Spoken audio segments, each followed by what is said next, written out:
السلام عليكم ورحمة الله. أشهد أن لا إله إلا الله وحده لا شريك له وأشهد أن محمدا عبده ورسوله. أما بعد فأعوذ بالله من الشيطان الرجيم. بسم الله الرحمن الرحيم. الحمد لله رب العالمين الرحمن الرحيم مالك يوم الدين. إياك نعبد وإياك نستعين. اهدنا الصراط المستقيم صراط الذين أنعمت عليهم غير المغضوب عليهم ولا الضالين.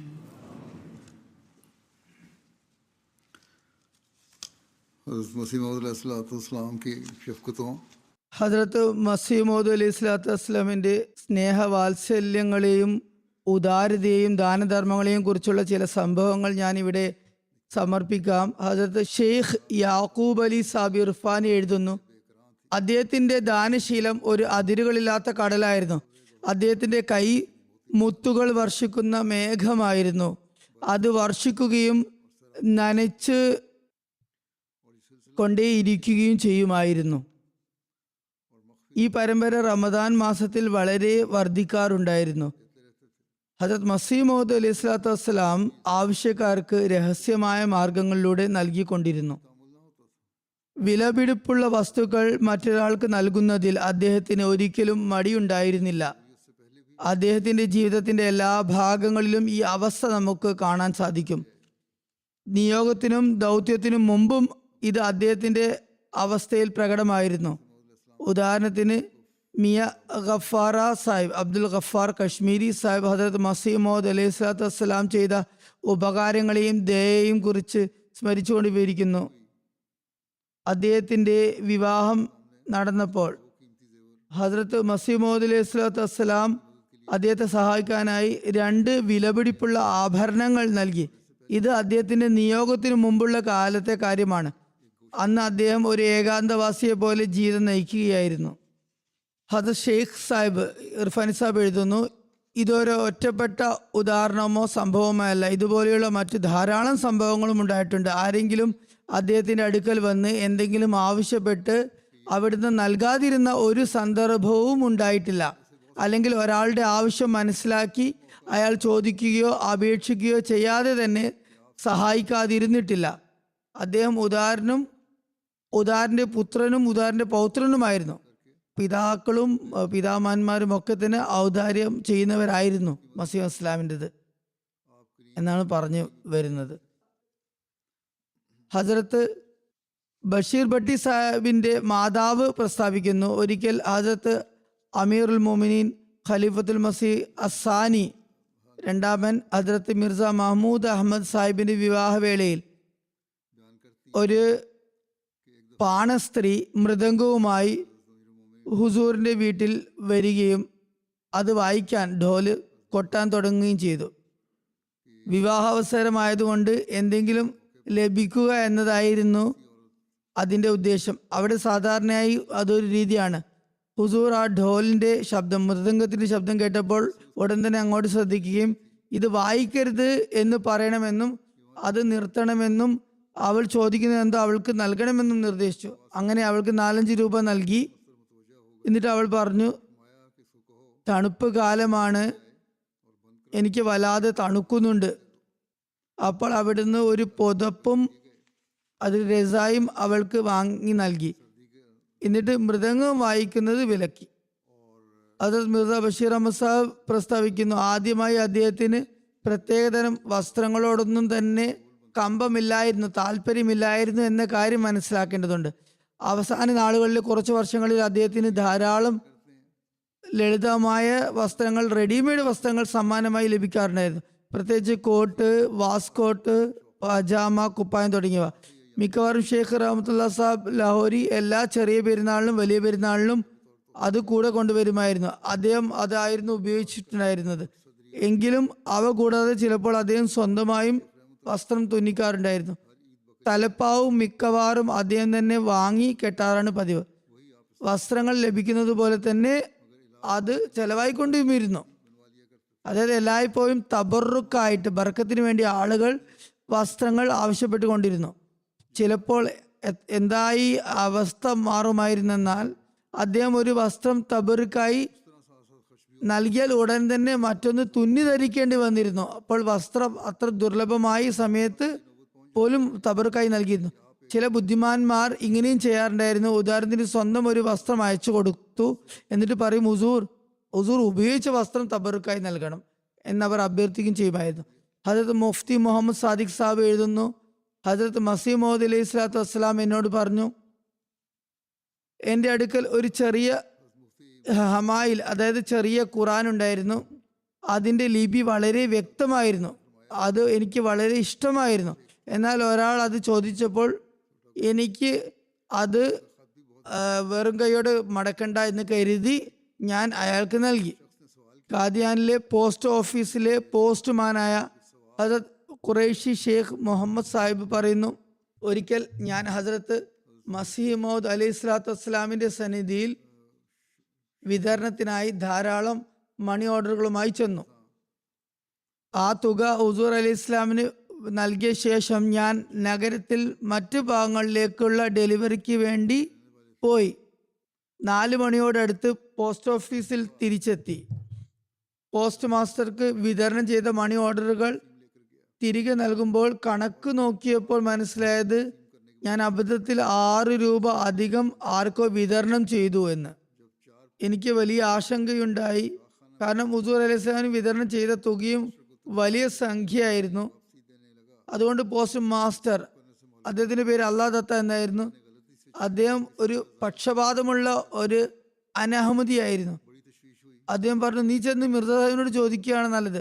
ഹുസൂർ അലൈഹി ഇസ്ലാമിനെ വീണ്ടും ചെന്ന് ബുദ്ധിമുട്ടിക്കാൻ എൻ്റെ മനസ്സ് ആഗ്രഹിച്ചിരുന്നില്ല. പോസ്റ്റ് മാസ്റ്റർ പറയുന്നു, ആഗ്രഹിച്ചിരുന്നില്ല. എന്നാൽ അദ്ദേഹത്തിന് നിരന്തരമായ നിർബന്ധം, ഓഫീസ് പോസ്റ്റ് മാസ്റ്റർ പറഞ്ഞതുകൊണ്ട് പോസ്റ്റ്മാൻ നിർബന്ധം കാരണം ഞാൻ ഹുസൂർ അലൈഹി ഇസ്ലാമിന്റെ സന്നിധിയിൽ എത്തി അപേക്ഷിച്ചു, ഹുസൂർ ഇന്ന് ഞാൻ അബദ്ധത്തിൽ എവിടെയോ 6 രൂപ അധികം വിതരണം ചെയ്തു പോയി. ഹുസൂർ അലൈഹി ഇസ്ലാം പറഞ്ഞു, മിയാ, എനിക്ക് എത്ര തുകയാണ് ലഭിച്ചതെന്ന് അറിഞ്ഞുകൂടാ. ഞാൻ അതിൽ നിന്ന് കുറച്ച് ചെലവാക്കുകയും ചെയ്തു, ആളുകൾക്ക് നൽകുകയും ചെയ്തു. എന്നാലും സാരമില്ല, താങ്കൾ ഒരു പാവപ്പെട്ട മനുഷ്യനാണ്, ഞാൻ ഈ തുക താങ്കൾക്ക് നൽകി. എന്നാൽ ഭാവിയിൽ ശ്രദ്ധയോടെ ജോലി ചെയ്യണം, കാരണം താങ്കൾ പാവപ്പെട്ടവനാണ്, ദരിദ്രനാണ്. ഈ സംഭവത്തിൽ നിന്ന് ഹുസൂർ അലൈഹി ഇസ്ലാമിന്റെ സൽസ്വഭാവം, ഉദാരത, ദീനാനുകമ്പ, ദരിദ്രരോടുള്ള കരുതൽ എന്നിവ മനസ്സിലാക്കാം. ഹസരത്ത് മീർ മെഹദി ഹുസൈൻ സാബ് പ്രസ്താവിക്കുന്ന, ഒരിക്കൽ മൗലവി മുഹമ്മദ് ആസൻ സാബ് എന്നോട് ചഷ്മെ മസീഹ് എന്ന മസീഹ് ഇസ്ലാമിന്റെ പുസ്തകത്തിന്റെ ഒരു പതിപ്പ് ആവശ്യപ്പെട്ടു. ഞാൻ പറഞ്ഞു, പ്രസിദ്ധീകരിച്ച പുസ്തകങ്ങൾ സർക്കാർ ആവശ്യപ്പെടാറുള്ളത് കൊണ്ട് ഇത്രയും കുറഞ്ഞത് ഇത്രയും പതിപ്പുകൾ ഓഫീസിൽ സൂക്ഷിക്കേണ്ടി വെക്കേണ്ടതുണ്ട്, ഓഫീസ് കോപ്പിയെ വെക്കേണ്ടതുണ്ട്. അതുകൊണ്ട് ഹസരത്ത് സാഹിബ് പറഞ്ഞിട്ടുണ്ട്, അങ്ങനെ ഒരു നിർദ്ദേശമുണ്ട്. അതുകൊണ്ട് താങ്കൾക്ക് നൽകാൻ ഇപ്പോൾ അധികമായ ഒരു പതിപ്പും ഇവിടെ ഇല്ല എന്ന് പറഞ്ഞു. അപ്പോൾ ഹസരത്ത് സാഹിബിന്റെ അനുവാദം വാങ്ങി താങ്കൾക്ക് വാങ്ങിക്കാവുന്നതാണെന്ന് പറഞ്ഞു. അപ്പോൾ മൗലവി സാഹിബ് ഹുസൂർ അലൈഹി ഇസ്ലാമിന്റെ സന്നിധിയിൽ എഴുതി. കത്തിന്റെ സംഗ്രഹം ഉള്ളടക്കം ഇതായിരുന്നു: ചഷ്മെ മസീന്റെ 20 പതിപ്പുകൾ മാത്രം ഓഫീസിൽ ബാക്കിയുള്ളൂ. എനിക്കൊരു പതിപ്പ് ആവശ്യമുണ്ട്. കുഴപ്പമില്ലെങ്കിൽ ഒരു പതിപ്പ് എനിക്ക് തന്നരുളണം. ഹുസൂർ അലൈഹി ഇസ്ലാം പറഞ്ഞു, നിങ്ങൾ ഒരു പതിപ്പ് എടുത്തുകൊള്ളുക. അങ്ങനെ അതിൽ തന്നെ കുറിപ്പ് എഴുതിയിട്ട് മസീഹ് ഇസ്ലാം ഒപ്പിട്ട് നൽകി. ഇവിടെ സ്വഹാബികളുടെ സത്യസന്ധതയും മനസ്സിലാക്കാം. ഇത്ര പതിപ്പുകളുണ്ട് എന്ന് പറഞ്ഞു വ്യക്തമാക്കി. ആവശ്യമുണ്ടെന്ന് പറഞ്ഞപ്പോൾ ഓഫീസിൽ ഇങ്ങനെയാണ് അവസ്ഥ എന്ന് പറഞ്ഞു. അനുവാദം വാങ്ങിക്കുകയാണെങ്കിൽ ലഭിക്കുമെന്നും അറിയിക്കുകയുണ്ടായി. ഇതായിരുന്നു അവരുടെ സത്യസന്ധതയുടെ നിലവാരം. ഹുസൂർ അലൈഹി ഇസ്ലാമിന്റെ ഔദാര്യവും ഇവിടെ വെളിപ്പെടുന്നു. എങ്കിലും അവർ അത് റിസർവ് വെച്ചതായിരുന്നു, എപ്പോഴെങ്കിലും ആവശ്യം വരാമെന്ന് കരുതി. എന്നാൽ ആവശ്യക്കാരന്റെ ചോദ്യം മസീഹ് ഇസ്ലാം നിരസിച്ചില്ല, തള്ളിക്കളഞ്ഞില്ല. ഹദരത്ത് അഖ്ദസ് അലി ഇസ്ലാമിന്റെ അടുക്കൽ ചിലപ്പോൾ പണ്ഡിറ്റ് മോഹൻലാൽ, അദ്ദേഹം അന്നൊരു അറിയപ്പെട്ട ബുദ്ധിമാനായ യുവാവായിരുന്നു, ലേഖ്റാം സാഹിബിന്റെ കുറിപ്പുകളൊക്കെ കൊണ്ട് പോകുന്ന വ്യക്തിയായിരുന്നു. മസീഹ് ഇസ്ലാമിന്റെ അടുത്ത് പോകാറുണ്ടായിരുന്നു. ഹജരത് മസീഹ് ഇസ്ലാമിന്റെ കുടുംബവുമായി പണ്ഡിറ്റ് മോഹൻലാലിന്റെ കുടുംബത്തിന് ചിരകാല ബന്ധമുണ്ടായിരുന്നു. ഹജരത് അഖ്ദസ് പണ്ഡിറ്റ് മോഹൻലാൽ സാഹിബിനും അദ്ദേഹം പോകുമ്പോൾ വെറും കൈയോടെ വിടില്ലായിരുന്നു. എന്തെങ്കിലും സമ്മാനം നിർബന്ധമായും നൽകുമായിരുന്നു. ഫ്രൂട്ട്സോ പഴങ്ങളോ അല്ലെങ്കിൽ നല്ല ശർക്കരയോ, ആ പ്രത്യേക വിശിഷ്ടമായി കണക്കാക്കപ്പെട്ടിരുന്ന ശർക്കരയായിരിക്കും പ്രത്യേക സമ്മാനമായി നൽകിയിരുന്നത്. പണ്ഡിറ്റ് മോഹൻലാലിന് അദ്ദേഹത്തിന്റെ കുടുംബവുമായി എനിക്ക് ബന്ധമുണ്ടായിരുന്നു. ഷെയ്ഖ് യാക്കൂബ് അലി സാബ് പറയുന്നത് എനിക്കും കുടുംബ ബന്ധമുണ്ടായിരുന്നു അദ്ദേഹവുമായിട്ട്. അക്കാലത്തെ സംഭവങ്ങൾ എന്നോട് ആവർത്തിക്കുമ്പോൾ അദ്ദേഹം എപ്പോഴും പറയാറുണ്ടായിരുന്നു, ഹസരത് സാഹിബ്, അദ്ദേഹം മസീഹ് ഇസ്ലാം വലിയ ദയ കാണിക്കാറുണ്ട്. എപ്പോഴും സുസ്മേരവദനായിട്ടാണ് എന്നെ കണ്ടിരുന്നത്. ചിരിച്ചുകൊണ്ടായിരുന്നു കൂടിക്കാഴ്ച നടത്തിയിരുന്നത്. ഒരിക്കലും വെറും കൈയോടെ മടങ്ങാൻ സമ്മതിക്കില്ലായിരുന്നു. ഒരിക്കലും ഹസരത് സാഹിബ് എനിക്ക് വളരെ നല്ല മുന്തിയ ഇനം ആപ്പിളുകൾ നൽകി. ഞാൻ അത് കൊണ്ടുപോയപ്പോൾ പണ്ഡിറ്റ് ലേഖറാമും പതിവായി ഞാൻ തിരിച്ചെത്തുമ്പോൾ എന്നോട് എന്തായാലും ചോദിക്കും, എന്താണ് കൊണ്ടുവന്നത് ഇന്ന്? അപ്പോൾ ഞാൻ പറഞ്ഞു, ആപ്പിൾ കൊണ്ടുവന്നിട്ടുണ്ട്. അപ്പോൾ അത്യാഗ്രഹത്തോടെ അയാൾ നോക്കിക്കൊണ്ട് പറഞ്ഞു, ഇങ്ങ് തായോ, ഞാനും കൂടി കഴിക്കട്ടെ. പണ്ഡിറ്റ് മോഹൻലാൽ പറയുന്നു, ഞാൻ ചിരിച്ചുകൊണ്ട് അദ്ദേഹത്തോട് പറഞ്ഞു, ശത്രുവിന്റെ വീട്ടിലെ സാധനം താങ്കൾക്ക് കഴിക്കാൻ പാടില്ല. താങ്കൾ ഹദരത്ത് മസീഹ് ഇസ്ലാമിന്റെ വലിയ ശത്രുവാണല്ലോ, മോശമായി സംസാരിക്കുന്ന വ്യക്തിയാണല്ലോ, പിന്നെ എന്തിനാണ് താങ്കൾ അദ്ദേഹത്തിന്റെ വീട്ടിൽ നിന്നും സാധനം ചോദിക്കുന്നത്? അപ്പോൾ അദ്ദേഹം പെട്ടെന്ന് എൻ്റെ കയ്യിൽ നിന്ന് ആപ്പിൾ തട്ടിപ്പറിച്ച് കഴിക്കാൻ തുടങ്ങി. അത് പിടിച്ചു വാങ്ങി കഴിക്കാൻ തുടങ്ങി. ചുരുക്കത്തിൽ എപ്പോഴും ഹദരത്ത് സാഹിബിൽ നിന്നും സ്നേഹവും ദയാവാത്സല്യങ്ങളും മാത്രമേ കണ്ടിട്ടുള്ളൂ എന്ന് അദ്ദേഹം പ്രസ്താവിക്കുന്നു. ഹദരത്ത് മുൻഷി ജഫർ അഹമ്മദ് സാഹിബ് വിവരിക്കുന്നു, മസീഹ് ഇസ്ലാമിന്റെ അടുക്കൽ കസ്തൂരി എപ്പോഴും സൂക്ഷിക്കാറുണ്ടായിരുന്നു. ഒരിക്കൽ ഞാൻ സൂചിപ്പിച്ചു, ഹുസൂർ, എനിക്ക് കസ്തൂരി വേണം.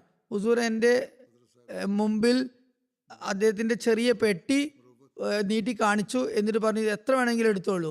ഞാൻ അതിൽ നിന്ന് അല്പം എടുത്തു. അപ്പോൾ പുഞ്ചിരിച്ചുകൊണ്ട് അദ്ദേഹം പറഞ്ഞു, ഇതൊന്നുമല്ലല്ലോ, 1.5 തോലയോളം, കുറച്ച് തൂക്കത്തോളം കസ്തൂരി ഹുസൂർ അലി ഇസ്ലാം എനിക്ക് നൽകി. കസ്തൂരി വളരെ വിലപിടിപ്പുള്ള വസ്തുവാണ്. ഇന്നും അത് വിലപിടിപ്പുള്ളതാണ്. മരുന്നുകളിലും മറ്റും ഉപയോഗിക്കുന്ന വസ്തുവാണ്. എന്നാൽ ഒരു വസ്തു വിലപിടിപ്പുള്ളതാണെന്നതിൽ ഹുസൂർ അലി ഇസ്ലാമിന് നോട്ടമുണ്ടായിരുന്നില്ല. സ്വന്തം സ്വഭാവത്തിന്റെയും ഔന്നത്യം കാണിക്കുകയായിരുന്നു അവിടുന്ന് ചെയ്തത്. ഉന്നത ധാർമ്മിക ഗുണം ആണ് മസീഹ് ഇസ്ലാം കാഴ്ചവെച്ചത്. സുഹൃത്തുക്കളോടുള്ള അനുകമ്പയും ദാനശീലവും വെളിപ്പെടുത്തുന്ന ഒരു സംഭവം ഹക്കീം മുഫ്തി ഫസലുർ റഹ്മാൻ സാബ് ഇപ്രകാരം പ്രസ്താവിക്കുന്നു. അദ്ദേഹം പറയുന്നു, എൻ്റെ ഭാര്യയ്ക്ക് ഒരു കുട്ടി ജനിച്ചു. 7-ാം ദിവസം മഗ്‌രിബിന് ശേഷം അവൾക്ക് തശന്നുജ്, ഒരു അപസ്മാരത്തിന്റെ വകഭേദം കണ്ടു തുടങ്ങി. ആ ദിവസങ്ങളിൽ ഈ രോഗം പടർന്നിരുന്നതിനാൽ അക്കാര്യത്തിൽ വലിയ ശ്രദ്ധയുണ്ടായിരുന്നു. മഗ്‌രിബിന് ശേഷം ഞാൻ വേഗത്തിൽ ഹദരത്ത് സാഹിബിന്റെ സന്നിധിയിൽ ചെന്നു. എൻ്റെ ഭാര്യയുടെ അവസ്ഥ ഇതാണെന്ന് ബോധിപ്പിച്ചു. അദ്ദേഹം പറഞ്ഞു, ഇത് വളരെ അപകടകരമായ രോഗത്തിന്റെ തുടക്കമാണ്. താങ്കൾ ഉടൻ തന്നെ അവൾക്ക് 10 റത്തി 10 ഗ്രാം കായം കൊടുക്കുക. കായം എന്ന മരുന്ന് നിർദ്ദേശിച്ചു. എന്നിട്ട് 1.5 മണിക്കൂറിന് ശേഷം എന്നോട് വന്ന് വിവരം പറയിക്കുക എന്ന് പറഞ്ഞു. ഞാൻ ഇശാംസ്കാരത്തിന് ശേഷം വീണ്ടും ഹാജരായി. രോഗം വർദ്ധിച്ചു കൊണ്ടിരിക്കുന്നു എന്ന് ഞാൻ ബോധിപ്പിച്ചു. കുറയുന്നതിന് പകരം രോഗം കൂടിയിരിക്കുന്നു. അപ്പോൾ അവിടുന്ന് പറഞ്ഞു, 10 ഗ്രാം ക്വിനൈൻ, അതായത് ജ്വരഹരി നൽകുക. 1 മണിക്കൂറിന് ശേഷം വീണ്ടും എന്നോട് വന്ന് വിവരം പറയുക. ഞാൻ ഉറങ്ങിപ്പോയി എന്ന് കരുതേണ്ട കാര്യമില്ല. മടിക്കാതെ പുരുഷന്മാർ കയറുന്ന പടികളിൽ നിന്ന് എന്നെ വിളിക്കണം. 1 മണിക്കൂറിന് ശേഷം ഞാൻ വീണ്ടും ചെന്ന് യാതൊരു ആശ്വാസവും ലഭിച്ചില്ല എന്ന് ബോധിപ്പിച്ചു.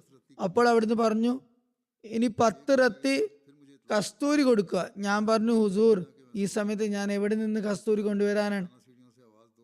ഹുസൂർ അലി ഇസ്ലാം ഒരു കൈപ്പിടി കൈയുള്ള നിറച്ചും കസ്തൂരി എടുത്തുകൊണ്ട് വന്ന് പറഞ്ഞു, ഇത് 10 ഗ്രാം കാണും. അപ്പോൾ ഞാൻ പറഞ്ഞു, ഇത് കൂടുതലാണല്ലോ. അപ്പോൾ അദ്ദേഹം പറഞ്ഞു, എടുത്തോളൂ, പിന്നീട് ഉപകരിക്കും. ഞാനത് വാങ്ങി 10 ഗ്രാം രോഗിണിക്ക് നൽകി, ബാക്കി സൂക്ഷിച്ചു. 1 മണിക്കൂറിന് ശേഷം വീണ്ടും ചെന്ന് പറഞ്ഞു, രോഗം വളരെയധികം വർദ്ധിച്ചു. അവിടുന്ന് പറഞ്ഞു, ഇപ്പോൾ 10 തോല കാസ്റ്റർ ഓയിൽ നൽകുക. വിവിധ മരുന്നുകൾ അങ്ങനെ മാറ്റി മാറ്റി നിർദ്ദേശിച്ചുകൊണ്ടിരുന്നു. ഞാൻ വന്ന് 10 തോല കാസ്റ്റർ ഓയിൽ നൽകി. അതിനുശേഷം അവൾക്ക് കഠിനമായ ഛർദി ഉണ്ടായി. ഈ രോഗത്തിൽ ഛർദി അവസാനത്തെ ഘട്ടമാണ്. ഛർദിച്ചതിന് ശേഷം അവളുടെ ശ്വാസം മുട്ടി, കഴുത്ത് പിന്നിലേക്ക് വലിഞ്ഞു, കണ്ണുകളിൽ ഇരുട്ട് കയറി, നാവ് വായിൽ കുടുങ്ങി. ഞാൻ വീണ്ടും ഓടി പടികൾ കയറി. ഹുസൂർ എൻ്റെ ശബ്ദം കേട്ട് വാതിൽ തുറന്ന് ചോദിച്ചു, എന്തു പറ്റി, എല്ലാം സുഖമല്ലേ? ഞാൻ ബോധിപ്പിച്ചു, ഇപ്പോൾ വളരെ അവസ്ഥ സങ്കീർണമായിരിക്കുന്നു, ക്രിട്ടിക്കലായിരിക്കുന്നു, ശ്വാസം മുട്ടിയിരിക്കുന്നു, കഴുത്ത് വലിഞ്ഞിരിക്കുന്നു. എജൈറ്റിസ് എന്ന് പറയുന്ന ഒരു തഷന്നുജിന്റെ രോഗത്തിന്റെ അവസ്ഥയാണിത്. കണ്ണുകളിൽ വെളിച്ചമില്ല, നാക്ക് കുടുങ്ങിയിരിക്കുന്നു. അത് മസീഹ് ഇസ്ലാം പറഞ്ഞു, ലോകത്തുള്ള എല്ലാ ആയുധങ്ങളും നമ്മൾ ഉപയോഗിച്ചു കഴിഞ്ഞു, ഇനി ഒരു ആയുധം മാത്രമേ ബാക്കിയുള്ളൂ, അത് ദുആയാണ്. താങ്കൾ പോകൂ, അവർക്ക് സുഖം ലഭിക്കുന്നത് വരെ ഞാൻ ദുആയിൽ നിന്നും തല പോക്കുന്നതല്ല. എന്ത് വാത്സല്യമാണെന്ന് നോക്കുക. അപ്പോൾ ഞാൻ ഇത് കേട്ട് തിരികെ മടങ്ങി ഭാര്യയോട് പറഞ്ഞു, ഇനി നിനക്ക് എന്തിന്റെ പേടിയാണുള്ളത്? ഇനി ഇക്കാര്യം മേലുദ്യോഗസ്ഥൻ, അത് മസീഹ് ഇസ്ലാം നേരിട്ട് ഏറ്റെടുത്തിരിക്കുന്നു. ആ സമയം രാത്രി 2 മണിയായിരുന്നു. ഞാൻ വീട്ടിലെത്തി രോഗിയെ ആ അവസ്ഥയിൽ തന്നെ ഉപേക്ഷിച്ച് മറ്റൊരു മുറിയിൽ കട്ടിലിൽ കിടന്നുറങ്ങി. കാരണം ഹസ്രത്ത് മസീഹ് ഇസ്ലാം പറഞ്ഞിട്ടുണ്ട് ഞാൻ ഇനി പ്രാർത്ഥിക്കുമെന്ന്. അപ്പോൾ പിന്നെ എനിക്ക് എന്ത് ജോലി? രാവിലെ എന്തോ പാത്രം അനങ്ങുന്ന ശബ്ദം കേട്ട് ഞാൻ ഉണർന്നു. നോക്കുമ്പോൾ എൻ്റെ ഭാര്യ കട്ടിലിന്റെ ചുവട്ടിൽ ചില പാത്രങ്ങൾ അടുക്കി വെക്കുന്നുണ്ടായിരുന്നു. ഞാൻ ചോദിച്ചു, എങ്ങനെയുണ്ട്? അവൾ പറഞ്ഞു, താങ്കൾ കിടന്നുറങ്ങുകയായിരുന്നല്ലോ, 2 മണിക്കൂറിന് ശേഷം തന്നെ അള്ളാഹു എനിക്ക് ഫضل ചെയ്ത് അള്ളാഹുവിന്റെ ഫضل ഉണ്ടായി. അൽഹംദുലില്ലാഹി റബ്ബിൽ ആലമീൻ.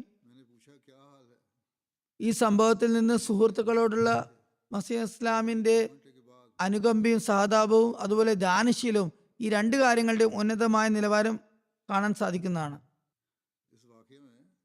ഹദരത്ത് ഷെയ്ഖ് യാക്കൂബ് അലി സാബ് ഇർഫാനി എഴുതുന്നു, കാദിയാനിൽ നിഹാൽ സിംഗ് എന്നു പേരുള്ള ഒരു ബാങ്കുറു ഉണ്ടായിരുന്നു. ഒരു ബുദ്ധിശൂന്യനായ ഒരു ജട്ടുണ്ടായിരുന്നു. അയാൾ യൗവനകാലത്ത് തൻ്റെ യൗവനത്തിൽ ഒരു സൈന്യത്തിലെ ഉദ്യോഗസ്ഥനായിരുന്നു. അതുകൊണ്ട് പെൻഷൻ ലഭിക്കാറുണ്ടായിരുന്നു. അവൻ്റെ വീട് ജനാബ് ഖാൻ ബഹാദൂർ മിർസ സുൽത്താൻ അഹമ്മദ് സാഹിബിന്റെ ദീവാൻ ഖാനയോട് ചേർന്ന് മതിലിനോട് ചേർന്നാണ് സ്ഥിതി ചെയ്തിരുന്നത്. ഈ പ്രസ്ഥാനത്തിന്റെ അഹമ്മദിയത്തിന്റെ വലിയ ശത്രുവായിരുന്നു അയാൾ. അയാളുടെ പ്രകോപനത്തിലാണ് ഹദരത്ത് ഹക്കീമത്തുൽ ഉമ്മത്ത്, ഹദരത്ത് ഖലീഫ നൂറുദ്ദീൻ, ഹദരത്ത് ഖലീഫത്ത് മസീഹ് അവൽ, അതുപോലെ മറ്റ് ചില അഹമ്മദികൾ എന്നിവർക്കെതിരെ അപകടകരമായ ഒരു വ്യാജ ക്രിമിനൽ കേസ് ഫയൽ ചെയ്യപ്പെട്ടത്. എപ്പോഴും അയാൾ മറ്റാളുകളുമായി ചേർന്ന് അഹമ്മദികളെ ബുദ്ധിമുട്ടിക്കാറുണ്ടായിരുന്നു. അസഭ്യം പുലമ്പുക അയാളുടെ പതിവായിരുന്നു. ഈ കേസുകൾ നടന്നുകൊണ്ടിരിക്കുന്ന ദിവസങ്ങളിൽ തന്നെ അവന്റെ സഹോദരപുത്രൻ സാന്താ സിംഗിന്റെ ഭാര്യയ്ക്ക് കസ്തൂരിയുടെ ആവശ്യം നേരിട്ടു. മറ്റൊരു സ്ഥലത്തും കസ്തൂരി ലഭിക്കാനില്ലായിരുന്നു എന്ന് മാത്രമല്ല, ഇത് വളരെ വിലപിടിപ്പുള്ള വസ്തുവുമായിരുന്നു. ആ അവസ്ഥയിൽ അയാൾ ഹദരത്ത് മസീഹ് ഇസ്ലാമിന്റെ പടിവാതിൽക്കൽ ചെന്ന് കസ്തൂരി ആവശ്യപ്പെട്ടു. ശത്രുവായിരുന്ന ആ വ്യക്തി വിളിച്ചപ്പോൾ തന്നെ ഹദരത്ത് മസീഹ് ഇസ്ലാം ഉടൻ തന്നെ പുറത്തേക്ക് വന്നു. അവനെ ഒട്ടും അവിടെ കാത്തു നിർത്തിയിട്ടില്ല. അവന്റെ ആവശ്യം കേട്ട ഉടൻ തന്നെ ഉള്ളിലേക്ക് പോയി എന്നിട്ട് പറഞ്ഞു, നിൽക്കൂ, ഞാൻ ഇപ്പോൾ തന്നെ കൊണ്ടുവരാം. അങ്ങനെ അവിടുന്ന് 1/2 തോലയോളം കൊണ്ടുവന്ന് അവന്റെ കൈവശം നൽകി. ഹദരത്ത് ഷെയ്ഖ് യാക്കൂബ് അലി സാബ് എഴുതുന്നു, ഈ നാട്ടിൽ പ്ലേഗ് പടർന്നപ്പോൾ അള്ളാഹുവിന്റെ പക്കൽ നിന്നുള്ള വെളിപാടിന്റെയും അതുപോലെ അള്ളാഹുവിന്റെ ഭാഗത്തു നിന്നുള്ള അറിവിന്റെയും അടിസ്ഥാനത്തിൽ ഹദരത്ത് മസീഹ് ഇസ്ലാം ഒരു മരുന്ന് തയ്യാറാക്കാൻ തുടങ്ങി. മസീഹ് ഇസ്ലാം അതിനെ തിരിയാക്കി ഇലാഹി എന്ന് പേരിട്ടു, അള്ളാഹുവിന്റെ അമൃത് എന്ന്. ആ മരുന്നിന് നിശ്ചയിച്ച ഒരു കൂട്ടുമരുന്ന് ഇല്ലായിരുന്നു. അപ്പോൾ അതിന് മരുന്ന് കണ്ടുപിടിച്ചിട്ടുണ്ടായിരുന്നില്ല. മറിച്ച് ദിവ്യ വെളിപാട് പ്രകാരം ഓരോ ഘടകങ്ങളും അദ്ദേഹം ശേഖരിക്കുകയായിരുന്നു. വൈദ്യശാസ്ത്രത്തിലെ സാധാരണ തത്വങ്ങളെ അദ്ദേഹം പരിഗണിച്ചിരുന്നില്ല. ചേരുവകളുടെ തൂക്കവും അളവും ആ ദൈവികമായ അറിവിന്റെ അടിസ്ഥാനത്തിൽ തന്നെയായിരുന്നു തയ്യാറാക്കിയിരുന്നത്. എങ്ങനെയാണ് ലഭിച്ചത് അത്രയും അദ്ദേഹം ചേർത്തുകൊണ്ടിരുന്നു. ഈ മരുന്നിൽ 1000 രൂപയുടെ രത്നങ്ങളും വിലപിടിപ്പുള്ള ധാരാളം മരുന്നുകളും ചേർത്തിരുന്നു. ഈ മരുന്ന് തയ്യാറായപ്പോൾ മസീഹ് ഇസ്ലാം വളരെ ഉദാരമായി അത് വിതരണം ചെയ്തുകൊണ്ടിരുന്നു.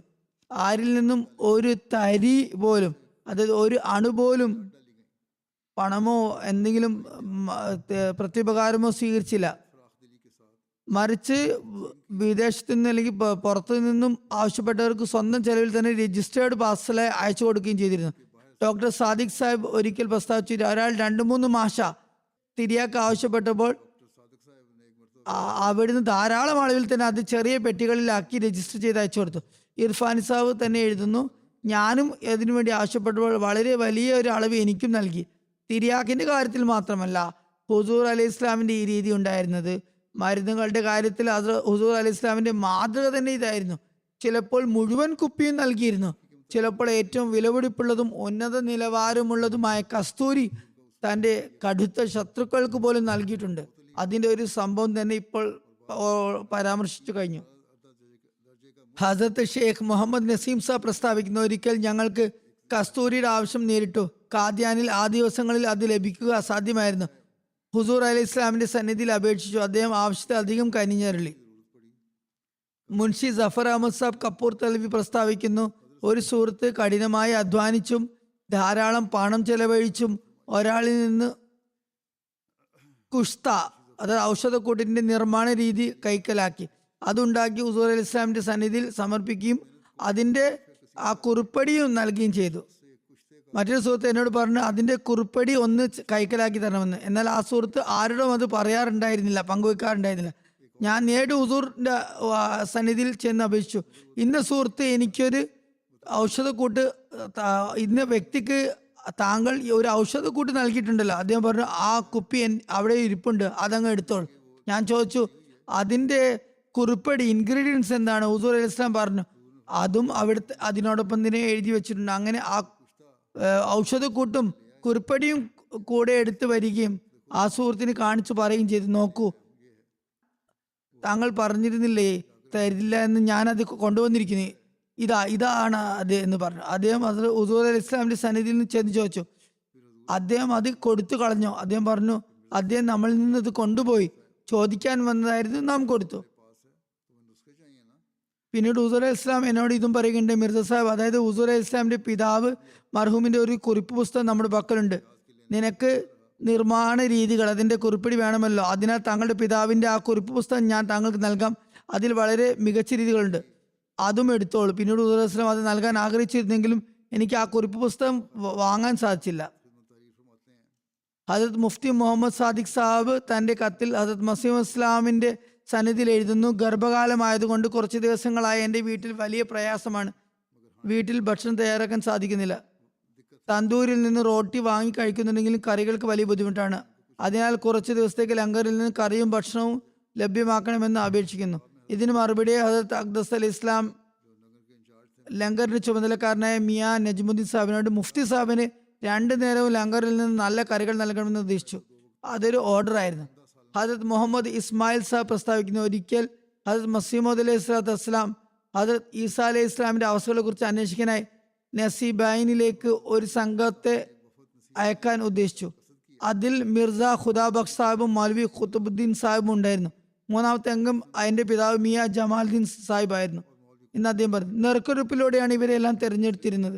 വസ്ത്രങ്ങളും മറ്റും തയ്യാറാക്കുന്നതിനായി ഹുസൂർ അലൈഹി ഇസ്ലാം 3 പേർക്കും 50 രൂപ വീതം നൽകി. തുടർന്ന് ഹുസൂർ അലൈഹി ഇസ്ലാം ഒരു വിടവാങ്ങൽ യോഗം സംഘടിപ്പിച്ചു. ചില കാരണങ്ങളാൽ പിന്നീട് ഈ സംഘത്തിന്റെ യാത്ര തടസ്സപ്പെട്ടു. യാത്ര മുടങ്ങിയപ്പോൾ എൻ്റെ പിതാവ് 50 രൂപ ഹുസൂർ അലൈഹി ഇസ്ലാമിന്റെ സന്നിധിയിൽ തിരികെ സമർപ്പിച്ചു. ഹുസൂർ അലൈഹി ഇസ്ലാം പറഞ്ഞു, നമ്മൾ ഒരാൾക്ക് നൽകിയാൽ അത് തിരികെ എടുക്കാറില്ല. പിതാവ് വീട്ടിൽ തിരിച്ചെത്തിയപ്പോൾ ഈ സംഭവം എന്നോട് വിവരിച്ചു. ഹസരത് മലിക് ഗുലാം ഹുസൈൻ സാബ് പ്രസ്താവിക്കുന്നു, 1894 അല്ലെങ്കിൽ 1895 വർഷത്തിലെ ജൽസ സാലാനയെ കുറിച്ചുള്ള കാര്യമാണ്. സെയ്ദ് ഹുസാമുദ്ദീൻ സാഹിബ് സിയാലക്കോട്ടി ഭക്ഷണം ഉണ്ടാക്കാനും കഴിക്കാനും വലിയ താല്പര്യമുള്ള ആളായിരുന്നു. അന്ന് അദ്ദേഹം ജൽസയിൽ പങ്കെടുക്കാൻ വന്നിരുന്നു. അദ്ദേഹം ഹുസൂർ അലൈഹി ഇസ്ലാമിന്റെ സന്നിധിയിൽ ഒരു ഷബ്ദേഗിനെ കുറിച്ച് വല്ലാതെ പ്രശംസിച്ചു. അദ്ദേഹം പറഞ്ഞു, ഹുസൂർ ഷബ്ദേഗ് വളരെ രുചികരമായി പാകം ചെയ്യാറുണ്ട്. ഷബ്ദേഗിൽ വിവിധ ഇനം മാംസങ്ങളും വ്യത്യസ്ത ഫ്രൂട്ട്സുകളും പച്ചക്കറികളും ഒക്കെ ചേർത്ത് രാത്രി മുഴുവൻ പാകം ചെയ്യുന്നതാണ്. ഹദരത്ത് സാഹിബ് എന്നെ വിളിച്ചു പറഞ്ഞു, ഷാ സാഹിബ് എന്താഗ്രഹിക്കുന്ന എത്ര സാധനങ്ങൾ വേണമെങ്കിലും അദ്ദേഹത്തിന് വേണ്ടി ഒരുക്കി നൽകുക. അങ്ങനെ മാംസം ഇവിടെ നിന്ന് ലഭിച്ചു. ഇവിടെ നിന്നത് വാങ്ങാൻ പറ്റി. ശൽജം അതിന് മധുരമുള്ളെങ്കിൽ ബട്ടാലയിൽ നിന്ന് വരുത്തിച്ചു. വൈകുന്നേരമായപ്പോൾ ഏകദേശം 4 വലിയ ചെമ്പുകൾ അടുപ്പത്ത് വെച്ചു. നല്ല പേരുള്ള കടയിൽ നിന്ന് 80 കിലോ അരിയും വാങ്ങി. 2 മൻ, അതായത് 80 കിലോ അരിയും വാങ്ങി. പിറ്റേന്ന് രാവിലെ സെയ്ദ് ഹുസാമുദ്ദീൻ സാഹിബിന്റെ ആഗ്രഹം അനുസരിച്ച് അതിഥികൾക്ക് ഭക്ഷണം വിളമ്പി. ഹജരത് മിർസ ബഷീർ അഹമ്മദ് സാഹിബ് പ്രസ്താവിക്കുന്നു, മുൻഷി ജഫർ അഹമ്മദ് സാഹിബ് എനിക്ക് ഇപ്രകാരം എഴുതി നൽകിയിട്ടുണ്ട്. ഒരിക്കൽ ജൽസ സാലാനയുടെ അവസരത്തിൽ ചെലവിന് പണമില്ലാതെ വന്നു. ആ ദിവസങ്ങളിൽ ജൽസ സാലാനയ്ക്കായി പിരിവെടുക്കുന്ന രീതി ഉണ്ടായിരുന്നില്ല. അതായത് കൃത്യമായ ഒരു ചന്തയുടെ സംവിധാനം ഇല്ലായിരുന്നു. ഹജരത്ത് മസീഹ് ഇസ്ലാം സ്വന്തം പക്കൽ നിന്ന് തന്നെയായിരുന്നു ചെലവ് നിർവഹിച്ചിരുന്നത്. ലങ്കറിന്റെ ചുമതലക്കാരനായിരുന്ന മീർ നാസിർ നവാബ് സാഹിബ് മർഹൂം മസീഹ് ഇസ്ലാമിന്റെ തന്നെ ഭാര്യ പിതാവാണ്. വന്ന് ബോധിപ്പിച്ചു, രാത്രി അതിഥികൾക്ക് യാതൊരു സാധനവുമില്ല. അതേ ചെലവുകൾക്ക് വെച്ചത് പണമൊക്കെ തീർന്നു, ധാന്യങ്ങളും തീർന്നു, അതിഥികൾക്ക് ഭക്ഷണത്തിന് സാധനങ്ങളൊന്നുമില്ല. അപ്പോൾ അദ്ദേഹം പറഞ്ഞു, ബീബി സാഹിബിൽ നിന്ന്, അതായത് തന്റെ ഭാര്യയിൽ നിന്നും, മസീഹ് ഇസ്ലാമിന്റെ ഭാര്യയിൽ നിന്നും, അതായത് അമ്മജാനിൽ നിന്നും എന്തെങ്കിലും ആഭരണം വാങ്ങി വിറ്റ് കാര്യങ്ങൾ നിർവഹിക്കുക എന്ന് പറഞ്ഞു.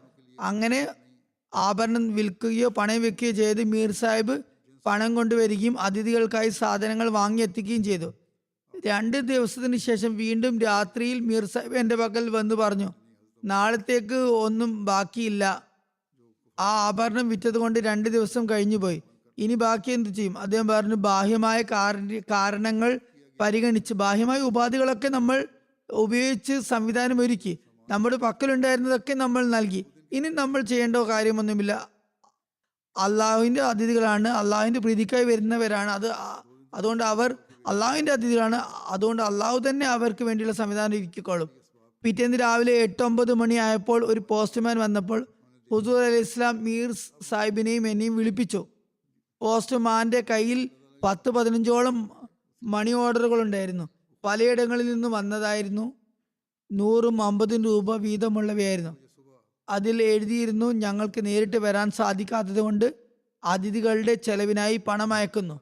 അത് അദ്ദേഹം കൈപ്പറ്റി അള്ളാഹുവിലുള്ള തവക്കുൽ, ഭരമേൽപ്പിക്കലിനെ കുറിച്ച് അവർക്ക് അവിടെ പ്രസംഗിച്ചു. ആ സമയം അവിടെ മറ്റു ചില ആളുകളും ഉണ്ടായിരുന്നു. അദ്ദേഹം പറഞ്ഞു, മസീഹ് ഇസ്ലാം പറഞ്ഞു, ഒരു ഭൗതിക വ്യാപാരി തന്റെ പെട്ടിയിൽ സൂക്ഷിച്ചിരിക്കുന്ന പണപ്പെട്ടിയിൽ സൂക്ഷിച്ചിരിക്കുന്ന പണത്തിൽ വിശ്വാസമുള്ളതുപോലെ എപ്പോൾ വേണമെങ്കിലും അത് എടുക്കാമല്ലോ എന്ന് കരുതുന്നത് പോലെ അതിനേക്കാൾ ഉപരിയായി അള്ളാഹുൽ ഭരമേൽപ്പിച്ചിരിക്കുന്ന ആളുകൾക്ക് അള്ളാഹുൽ വിശ്വാസമുണ്ട്. അങ്ങനെ തന്നെയാണ് സംഭവിക്കാറ്. ആവശ്യം വരുമ്പോൾ ഉടൻ തന്നെ അള്ളാഹു സ്വയം അയച്ചു തരുന്നു, സംവിധാനം ഒരുക്കുന്നു. അദ്ദേഹം അള്ളാഹുവിന്റെ അതിഥികളാണെന്ന് പറഞ്ഞപ്പോൾ തന്നെ തീർച്ചയായും ദ്വായും ചെയ്തിട്ടുണ്ടാകും. അദ്ദേഹത്തിന്റെ വിശ്വാസവും തവക്കലും പൂർണ്ണമായിരുന്നു. അള്ളാഹു അങ്ങനെ സംവിധാനം ഒരുക്കി കൊടുക്കുകയുണ്ടായി. ഹദരത്ത് മിയ റഹ്മത്തുള്ളാഹി സാഹിബ് പ്രസ്താവിക്കുന്നു, ക്ഷാമവും പകർച്ചവ്യാധിയും ഒരുമിച്ച് വന്നു, എന്നിട്ടും ആളുകൾ തൗബ ചെയ്യുന്നില്ല, പശ്ചാത്തപിക്കുന്നില്ല എന്ന് മസീഹ് ഇസ്ലാം പറയാറുണ്ടായിരുന്നു. വിശന്നു മരിക്കുന്ന അവസ്ഥ. ഇതിന് 3 വർഷത്തിന് ശേഷം നാട്ടിൽ കഠിനമായ പ്ലേഗ് പടർന്നു. ക്ഷാമത്തിന്റെ ദിവസങ്ങളിൽ ഹുസൂർ അലൈഹി ഇസ്ലാം പറയാറുണ്ടായിരുന്നു, ഹദീസുകളിൽ ഇതിനെക്കുറിച്ച് പരാമർശമുണ്ട്. മസീഹ് മൗഊദ് അലൈഹി ഇസ്ലാമിന്റെ കാലത്ത് ക്ഷാമം ഉണ്ടാകുമെന്ന് നബി കരീം സല്ലല്ലാഹു അലൈഹി വസല്ലം പറഞ്ഞതും അള്ളാഹുവിന്റെ വാഗ്ദാനവും പുലർന്നിരിക്കുന്നു. മറുഭാഗത്ത് ഹദരത്ത് ഖലീഫ അവൽ റളിയല്ലാഹു അൻഹു സാഹിബിനോട് ധാന്യം കഴിയുന്നത്ര ശേഖരിച്ചു വെക്കാൻ വേണ്ടി കൽപ്പിച്ചു. റേഷൻ ശേഖരിച്ചു വെക്കാൻ വേണ്ടി പറഞ്ഞു. ആ സമയത്ത് ലങ്കറിന്റെ ചുമതല മസീഹ് ഇസ്ലാമിന് തന്നെയായിരുന്നു. അത് മസീഹ് ഇസ്ലാം ആ ചുമതല സ്വയം നേരിട്ട് വഹിച്ചിരുന്നു. ധാന്യങ്ങളുടെ കാര്യത്തിൽ ക്ഷാമത്തിന്റെ ഭയവും ആശങ്കയും ഉണ്ടായിരുന്നതുകൊണ്ട് സാധനങ്ങളുടെ ക്രമീകരണം ആദ്യം തന്നെ മുൻകൂട്ടി ചെയ്തു വെക്കണമെന്ന് അദ്ദേഹം പറഞ്ഞു. ഉടൻ വാങ്ങാൻ ഹദരത്ത് ഖലീഫ അവലിനെ ഈ ജോലി ഏൽപ്പിച്ചു. സാധനങ്ങൾ വാങ്ങിക്കാൻ വേണ്ടി ജോലി ഏൽപ്പിച്ചു. ഹുസൂർ അലൈഹി ഇസ്ലാമിന്റെ കൽപ്പനയാൽ മൗലവി സാഹിബ് ലങ്കർ ഖാനയിലേക്ക് എന്നിൽ നിന്ന് 30 ചാക്ക് ധാന്യം വാങ്ങി. ചന്ത കുറവായിരുന്നു. വീട്ടിലുണ്ടായിരുന്ന മുഴുവൻ ആഭരണങ്ങളും ഹദരത്ത് മസീഹ് ഇസ്ലാം എടുത്ത് വിറ്റു. ഗോതമ്പ് വാങ്ങാനായി 700 രൂപ മൗലവി സാഹിബിന് നൽകി. ആ കാലത്ത് 700 രൂപ വലിയൊരു തുകയായിരുന്നു, ഭീമമായ സംഖ്യയായിരുന്നു. ഹദരത്ത് മൗലവി സാഹിബ് മിയാ നജ്മുദ്ദീൻ സാഹിബ് മർഹൂമിനെ ഗ്രാമത്തിലേക്ക് ധാന്യം വാങ്ങാനായി അയച്ചു. മിർസ ഇസ്മായിൽ സാഹിബും കൂടെ പോയിരുന്നു. അവർ ധാന്യങ്ങളൊക്കെ വാങ്ങി. ഇന്ത്യയിലെ രാജസ്ഥാൻ സംസ്ഥാനത്തിലെ ബിക്കാനിയറിൽ നിന്ന് ആളുകൾ അദ്ദേഹത്തിന്റെ ക്ഷാമം കാരണം നമ്മുടെ നാട്ടിലേക്ക് വന്നു. രാജസ്ഥാനിൽ ഒരുപാട് ക്ഷാമം ഉണ്ടായിരുന്നു. അവിടെ നിന്നൊക്കെ ആളുകൾ ഖാദിയാനിലേക്ക് വന്നു. എല്ലായിടത്തു നിന്നും വിശപ്പിന്റെ കരച്ചിലുകളും ഏങ്ങലടിച്ചിലുകളും കേൾക്കുമാറായി. ലങ്കറിൽ എപ്പോഴും ആട്ട കുഴച്ചുകൊണ്ടിരിക്കണം, റൊട്ടി തയ്യാറായിക്കൊണ്ടിരിക്കണം എന്ന് ഹുസൂർ അലൈഹി ഇസ്ലാം കൽപ്പിച്ചു. റൊട്ടി ചോദിക്കുന്നവർക്ക് ഒരു വിട്ടുവീഴ്ചയും കൂടാതെ നൽകണമെന്നും ആരും വെറും കൈയോടെ മടങ്ങരുതെന്നും മിയാ നജ്മുദ്ദീൻ സാഹിബിനോട് മസീഹ് ഇസ്ലാം നിർദ്ദേശിച്ചു. കുറച്ച് ദിവസങ്ങളിൽ വാങ്ങിയ ധാന്യങ്ങൾ മുഴുവൻ തീർന്നു പോയി. അപ്പോൾ ഹുസൂർ അലൈഹി ഇസ്ലാം പ്രസംഗിച്ചു. അതിലെ വാക്കുകൾ പ്രസംഗത്തിന്റെ സംക്ഷിപ്തം ഇതായിരുന്നു: ഇതൊരു താൽക്കാലിക കാര്യമാണ്. എപ്പോഴും ഇത്തരം ത്യാഗം ചെയ്യേണ്ട അവസരം ലഭിക്കില്ല. ഇത്തരം പ്രതിഫലവും ഇനി ലഭിക്കാനില്ല. സത്യവിശ്വാസികൾക്ക് ഇത് പ്രത്യേക ദിവസങ്ങളാണ്. അള്ളാഹുവിന്റെ പ്രീതിക്കായി അള്ളാഹു സുഹൃത്തുക്കൾക്ക് മേൽ അനുഗ്രഹം ചൊരിയട്ടെ. ഈ പ്രസംഗത്തിന് ശേഷം കുറച്ച് ചന്ത പിരിഞ്ഞു കിട്ടി. പുറത്തു നിന്നും അതുപോലെ പണം വന്നു, ധാന്യം വാങ്ങി. അങ്ങനെ ഈ ക്ഷാമ ദിവസങ്ങളിൽ ലങ്കർ തുടർന്നു പോന്നു. വന്നിരുന്ന ആളുകൾക്ക് ഭക്ഷണം ഉടൻ തന്നെ നൽകുമായിരുന്നു. ഹുസൂർ അലി ഇസ്ലാം പറയാറുണ്ടായിരുന്നു, ഇന്ന പത്രത്തിൽ ഞാൻ കണ്ടു, ഇന്ന രാജ്യത്ത് ഇത്ര കുട്ടികൾ വിശന്നു മരിച്ചു, ഇത്ര ആളുകൾ പുരുഷന്മാർ വലിയവരും മരിച്ചു. ധാന്യം ലഭിക്കുന്നില്ല എന്നത് അള്ളാഹുവിന്റെ കഠിനമായ ശിക്ഷയും കോപമാണ്. അള്ളാഹുവെ കാരുണ്യം ചൊരിയണമേ എന്ന് പലതവണ അദ്ദേഹം പ്രാർത്ഥിക്കാറുണ്ടായിരുന്നു. കഠിനമായ ആശങ്കയോടെ മിയ നജ്മുദ്ദീൻ സാഹിബിനോട് അദ്ദേഹം ചോദിക്കുമായിരുന്നു. മൗലവി സാഹിബുമായി ധാന്യത്തെക്കുറിച്ച് സംസാരിക്കുകയും ചെയ്തിരുന്നു. ഇന്നും ലോകത്തിലെ ചില രാജ്യങ്ങളിൽ ഇതേ അവസ്ഥയാണ്. വലിയ പ്രയാസമാണ്, ക്ഷാമമാണ്, ധാന്യം കിട്ടുന്നില്ല, അല്ലെങ്കിൽ വില കൂടുതലാണ്, വാങ്ങാൻ സാധിക്കുന്നില്ല, ദാരിദ്ര്യം വിഷമം കാരണം ആളുകൾ മരിക്കുന്നു. അള്ളാഹുവിന്റെ ഔദാര്യം എന്ന് പറയട്ടെ, വിവരങ്ങൾ ലഭിക്കുന്നിടത്തൊക്കെയും ജമാഅത്ത് അവർക്ക് സഹായത്തിനായി പണം അയക്കാറുണ്ട്, ആവശ്യങ്ങൾ നിറവേറ്റാറുണ്ട്. അതിൽ ആളുകളും അവരവരുടെ ഭാഗം, അവരുടെ സംഭാവനകൾ നൽകാറുണ്ട്. പാവപ്പെട്ടവർക്കും ക്ഷാമം ബാധിച്ചവർക്കും സഹായം നൽകാൻ ഇനിയും കൂടുതൽ പരിശ്രമിക്കാൻ അള്ളാഹു എല്ലാവർക്കും തൗഫീക്ക് നൽകുമാറട്ടെ. ജമാഅത്തങ്ങൾക്ക് ഇനിയും തൗഫീക്ക് നൽകുമാറട്ടെ. ഹദരത്ത് ഖാസി നൂർ മുഹമ്മദ് സാഹിബ് പ്രസ്താവിക്കുന്നു, ഹദരത്ത് അമീറുൽ മുഅ്മിനീൻ ഹദരത്ത് ഖലീഫ സാനിയുടെ കാലഘട്ടത്തെ കുറിച്ചാണ് പറയുന്നത്. അദ്ദേഹം പറയുന്നു, എൻ്റെ സഹപാഠിയായിരുന്നു സാനി. ദാറുൽ മസീൽ രാത്രിയിൽ ദർസിൽ രാത്രി ഒരുമിച്ച് പഠിക്കാൻ അവസരം ലഭിക്കാറുണ്ടായിരുന്നു. ഹദരത്ത് മൗലവി ഷേർ അലി സാഹിബ് ആയിരുന്നു പഠിപ്പിക്കാറുണ്ടായിരുന്നത്. ഹദരത്ത് മസീമോദ് അലൈഹി സ്വലാത്തു വസ്സലാം സ്ത്രീകൾക്ക് ഉപദേശം നൽകുണ്ടായിരുന്നു, വാള് നൽകിയിട്ടുണ്ടായിരുന്നു. ആ സമയത്ത് വാളിന്റെ ശബ്ദം ഞങ്ങളുടെ ചെവിയിൽ നന്നായി എത്തുമായിരുന്നു. എന്നാൽ ഖേദകരം എന്ന് പറയട്ടെ, അതിൽ നിന്ന് ഒന്നും ഇപ്പോൾ ഓർമ്മയില്ല. ലങ്കറിലേക്കുള്ള ആട്ട വാങ്ങാൻ സാധാരണ മുല്ല അഹമ്മദ് നൂർ പോകാറുണ്ടായിരുന്നു. കഴുതപ്പുറത്ത് ആട്ട വരുമ്പോൾ ആട്ടയുടെ ചാക്ക് എടുത്ത് ദാറുൽ മസീൽ എത്തിക്കാൻ അള്ളാഹു എനിക്ക് തൗഫീക്ക് നൽകിയിരുന്നു. ഹുസൂർ അലി ഇസ്ലാമിനെ ഒരിക്കൽ ഞാൻ കണ്ടു.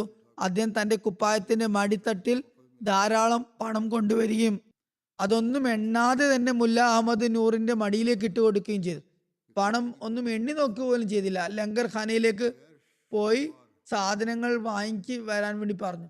അങ്ങനെ ലങ്കറിന്റെ ക്രമീകരണം നടന്നുപോയി. ഹസരത്ത് മിയ ചിറാഗ്ദീൻ സാഹിബ് വിവരിക്കുന്നു, ഒരിക്കൽ എൻ്റെ തൊണ്ടയിൽ അസുഖം ബാധിക്കുകയും ശബ്ദം പുറത്തേക്ക് വരാത്ത അവസ്ഥ ആകുകയും ചെയ്തു. ഹസരത്ത് മസീമോദ് അലൈഹി സ്വലാത്തു വസ്സലാം ഹസരത്ത് മൗലവി നൂറുദ്ദീൻ സാഹിബിനോട് പറഞ്ഞു, ചിറാഗിന്റെ തൊണ്ട ചികിത്സയ്ക്ക് എന്ത് കാരണമാണ് ശബ്ദം പുറത്തു വരാത്തതെന്ന് നോക്കുക. ഹസരത്ത് മൗലവി സാഹിബ് ചികിത്സ തുടർന്നുകൊണ്ടിരുന്നു, എന്നാൽ ഒരു ഫലവും ഉണ്ടായില്ല. പിന്നെ ഒരു അവസരത്തിൽ doctor Muhammad Hussain Shah Sahib, doctor Yakub Baig Sahib, doctor Bude Khan Sahib എന്നിവർ ലാഹോറിൽ ഒത്തുചേർന്നപ്പോൾ അവരുടെ മുന്നിലും ഹുസൂർ അലി ഇസ്ലാം ഇക്കാര്യം ബോധിപ്പിച്ചു. എന്താണ് കാരണമെന്നറിയുന്നില്ല, ഡയഗ്നോസ് ആവുന്നില്ല, ഈ കുട്ടിയുടെ ശബ്ദം വരുന്നില്ല. ഇതിന് മറുപടിയായി ഡോക്ടർ യാക്കൂബ് ബേഗ് സാഹിബ് എന്റെ തൊണ്ട പരിശോധിച്ച് പറഞ്ഞു, ഹുസൂർ അലി ഇസ്ലാം കൽപ്പിക്കുകയാണെങ്കിൽ തൊണ്ടയുടെ ഉൾഭാഗം മുറിക്കണം, അത് ടോൺസിലിന്റെ പ്രശ്നമാണെന്ന് തോന്നുന്നു, അങ്ങനെ ചെയ്താൽ ശബ്ദം തെളിയും. ഹുസൂർ അതിൽ ഒന്നും പറഞ്ഞില്ല, മൗനം പാലിച്ചു. അദ്ദേഹം പറയുന്നു, കുറച്ച് ദിവസങ്ങൾക്ക് ശേഷം ഹുസൂർ അലി ഇസ്ലാം പറഞ്ഞു, ചിറാഗ്, ഇനി നാം താങ്കൾക്ക് ചികിത്സ നടത്താം. ഉടൻ തന്നെ എന്നെ നോക്കി പറഞ്ഞു, താങ്കൾക്കായി നാം ഔഷധക്കൂട്ട് തയ്യാറാക്കും. അള്ളാഹുവിന്റെ ഹിക്മത്ത് നോക്കുക. അന്ന് തന്നെ അമസറിൽ നിന്നും ഒരു ഔഷധ വ്യാപാരി ഇരിക്ക് ഇലകളുടെ അച്ചാർ ഒരു ഭരണിയിൽ കൊണ്ടുവന്നു. ഹുസൂർ അലി ഇസ്ലാം അത് തുറന്നു നോക്കിയപ്പോൾ പറഞ്ഞു, ഇതാണ് താങ്കളുടെ ചികിത്സ, ഇത് തന്നെയാണ് ഔഷധം. അദ്ദേഹം ആദ്യം പറഞ്ഞിരുന്നല്ലോ മരുന്ന് ഞാൻ തയ്യാറാക്കി തരുമെന്ന്. പിന്നെ അതുപോലെ മരുന്നുണ്ടാക്കുന്ന, അച്ചാർ ഉണ്ടാക്കുന്ന വൈദ്യശാസ്ത്രത്തിൽ അറിവുള്ള ഒരു വ്യക്തി എരിക്ക് ഇലകളുടെ അച്ചാർ കൊണ്ടുവന്നപ്പോൾ പറഞ്ഞു, ഇതാണ് താങ്കളുടെ ചികിത്സ. അതും ഒരു വൈദ്യനായിരുന്നു കൊണ്ടുവന്നത്. ഭക്ഷണം കഴിക്കുന്ന സമയത്ത് റൊട്ടിയുടെ കൂടെ 2-3 ഇലകൾ വെച്ച് എനിക്ക് നൽകുമായിരുന്നു. അത് വളരെ രുചികരമായിരുന്നു, വളരെ സ്വാദിഷ്ടമായിരുന്നു. ഹുസൂർ അലി ഇസ്ലാമും അതിൽ നിന്ന് കഴിക്കാറുണ്ടായിരുന്നു. അദ്ദേഹം പറയുന്നു, അത് കഴിച്ചതോടെ എനിക്ക് ആശ്വാസം ലഭിച്ചു. അപ്പോൾ ഹുസൂർ അലി ഇസ്ലാം ആ മുഴുവൻ ഭരണിയും എനിക്ക് നൽകി.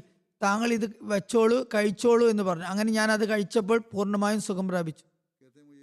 ഹസരത്ത് മിർസ അഫ്സൽ ബേഗ് സാഹിബ് പ്രസ്താവിക്കുന്നു, ഞാൻ ആദ്യമായി 1898 ഖാദിയാനിൽ വന്നു. എൻ്റെ പിതാവ് കോടതിയിലെ അഭിഭാഷകൻ അഫ്സൽ ബേഗ് സാഹിബ് എന്നെ വിദ്യാഭ്യാസം നേടാനായി താലീമുൽ ഇസ്ലാം ഹൈസ്കൂളിൽ ചേർത്തു. കോടതിയുള്ള മുഖ്താറായിരുന്നു. അഫ്സൽ ബേഗ് എന്നാണ് രണ്ടാളുടെയും പേര് ഇവിടെ എഴുതിയിട്ടുള്ളത്, തെറ്റിയതായിരിക്കാം. ബോർഡിങ്ങിൽ കുറച്ച് വിദ്യാർത്ഥികളെ ഉണ്ടായിരുന്നുള്ളൂ. ആ സമയത്ത് ബോർഡിങ്ങിലെ കുട്ടികളുടെ ഭക്ഷണ സൗകര്യം ലങ്കറിലെ ഭക്ഷണത്തോടൊപ്പമായിരുന്നു.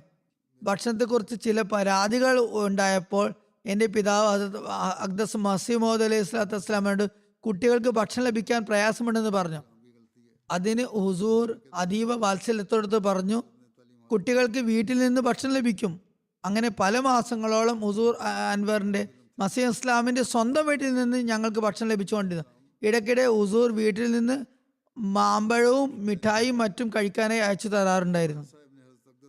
ഖാജ അബ്ദുറഹ്മാൻ സാബ് കശ്മീരി ഹജരത്ത് മിർസ ബഷീർ അഹമ്മദ് സാബിനോട് ഇപ്രകാരം പറഞ്ഞു, ഹാഫിസ് ഹാമിദ് അലി സാബ് മർഹൂം എന്നോട് പറയാറുണ്ടായിരുന്നു, എവിടെ നിന്നെങ്കിലും മസീഹ് ഇസ്ലാമിന് പണം ലഭിച്ചാൽ അദ്ദേഹം ഉടൻ തന്നെ എന്നെ വിളിക്കുകയും പണം എണ്ണി നോക്കാതെ നൽകുകയും ചെയ്യുമായിരുന്നു.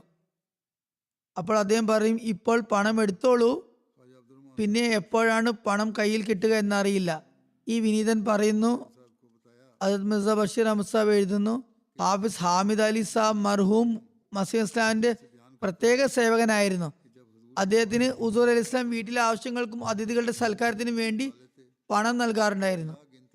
ഹജരത്ത് ഖാൻ സാബ് സയ്യിദ് ഗുലാം ഹുസൈൻ സാഹിബ് പ്രസ്താവിക്കുന്നു, ഒരിക്കൽ ഹുസൂർ അലി ഇസ്ലാം എന്നെ ഖാദിയാനിൽ നിന്ന് ബട്ടാലയിലേക്ക് ഒരു റെയിൽ പാർസൽ കൊണ്ടുവരാൻ അയച്ചു. ബിൽറ്റി വന്നിട്ടുണ്ടായിരുന്നു, അത് രസീതും വന്നിട്ടുണ്ടായിരുന്നു. 5 രൂപയും എനിക്ക് നൽകി. ട്രെയിനിൽ വഴിയാണ് ആ പാർസൽ വന്നത്. ബട്ടാലയിൽ നിന്ന് കൊണ്ടുവരാൻ പറഞ്ഞു. ഒരു കൊട്ട മുന്തിരിയായിരുന്നു പാർസൽ. അത് പാർസൽ ചാർജ് വെറും 4 അണ മാത്രമായിരുന്നു. ഞാൻ ആ കൊട്ട കൊണ്ടുവന്നപ്പോൾ ഹുസൂർ കൊട്ടയുടെ തുണി മാറ്റുകയും 2 കൈകൾ കൊണ്ട് മുന്തിരിപ്പഴം എടുത്ത് വാരി എനിക്ക് നൽകുകയും ചെയ്തു. എന്നിട്ട് പറഞ്ഞു, ഇത് താങ്കൾക്കുള്ള ഭാഗമാണ്. ആദ്യം എനിക്കാണ് നൽകിയത്. ബാക്കിയുള്ള 4.25 രൂപ ഞാൻ തിരികെ നൽകാൻ ശ്രമിച്ചപ്പോൾ ഹുസൂർ അലൈഹി സ്വലാം ആ കൊട്ടയും എടുത്ത് ഉള്ളിലേക്ക് പോയിക്കൊണ്ട് പറഞ്ഞു, നാം നമ്മുടെ സുഹൃത്തുക്കളോട് കണക്ക് വെക്കാറില്ല. ആ സമയത്ത് എനിക്ക് 15 വയസ്സായിരുന്നു എന്ന് അദ്ദേഹം പറയുന്നു.